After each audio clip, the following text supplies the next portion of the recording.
உரிமை குரல் நண்பர்களுக்கும் வணக்கம். இந்த பாரதிய மக்கள் ஐக்கிய கட்சி அப்படின்ற கட்சிக்கு விவசாய சின்னம் எப்படி போச்சு அப்படின்னு பார்க்கும்போது தான் தற்போது ஒரு திராவிட கும்பலே சேர்ந்து அதுக்கு வேலை பண்ணியிருக்காங்க அப்படின்றது தெரிய வந்திருக்கு. இது குறித்த முழுமையாக இந்த வீடியோவில் பார்க்க போகிறோம், வாங்க பார்க்கலாம். நாம் தமிழர் கட்சி அப்படின்னு சொன்னாலே கண்ணை மூடின உடனே விவசாய சின்னம் தான் ஞாபகத்துக்கு வரும் அப்படின்னு நம்ம அனைவருக்குமே தெரிஞ்சிருக்கும். தமிழுக்காகவும் தமிழர்களுக்காகவும் கட்சி ஆரம்பித்து இவ்வளவு காலம் போராடிட்டு இருக்கக்கூடிய சீமானவர்களுக்கு ஏற்ற மாதிரியான ஒரு சின்னம் தான் இந்த விவசாய சின்னமாக பார்க்கப்பட்டு வந்துட்டு இருக்கு. இத்தனை ஆண்டு காலங்களாக இருந்த இந்த விவசாய சின்னத்தை தற்போது நாம் தமிழர் கட்சிக்கு தராம தமிழ்நாட்டுக்கு ஒரு சம்பந்தமே இல்லாத கட்சிக்கு ஒதுக்கி இருக்கக்கூடியது, தமிழ்நாட்டுக்கு சம்பந்தமே இல்லாத ஒரு கட்சிக்கு ஒதுக்கி இருக்காங்க தேர்தல் ஆணையம் அப்படின்றது தமிழ்நாட்டில் இருக்கக்கூடிய ஒவ்வொருவரையுமே காண்டேற்றக்கூடிய விஷயமாக இருக்கு அப்படின்னு தான் சொல்லி ஆகணும்.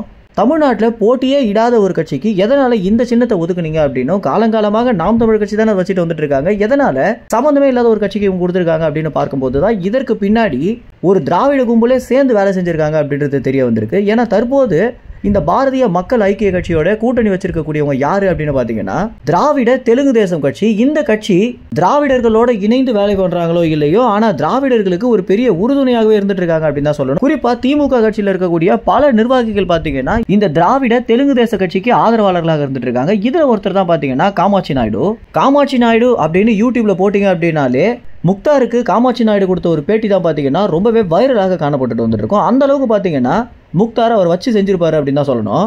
அதற்கு பிறகு இன்னும் KN நேரு போன்றவர்கள்லாம் பார்த்தீங்கன்னா இந்த கட்சிக்கு பெரிய அளவில் தங்களுடைய ஆதரவு கொடுத்துட்டு வந்துட்டு இருக்காங்க. இப்படி இருக்கும்போது தான் இந்த கட்சி பாரதிய மக்கள் ஐக்கிய கட்சியோட கூட்டணி வைக்கும் போது முழுக்க இது திராவிடர்களோட சதி வேலை தான் அப்படின்னு தெரிய வந்திருக்கு. ஏன்னா விவசாய சின்னத்தை பறிக்கிறது மூலம் தமிழ்நாட்டு மக்கள் மத்தியில சீமானுக்கு இருக்கக்கூடிய ஆளுமை போறது மட்டும் இல்லாம கட்சி சின்னத்தையே அவரால் காப்பாற்ற முடியலையே அப்படின்ற ஒரு பெரிய கெட்ட பேர் வர்றதுக்காக தான் இப்படி ஒரு வேலையை பார்த்திருக்காங்க அப்படின்றது தெரிய வந்திருக்கு.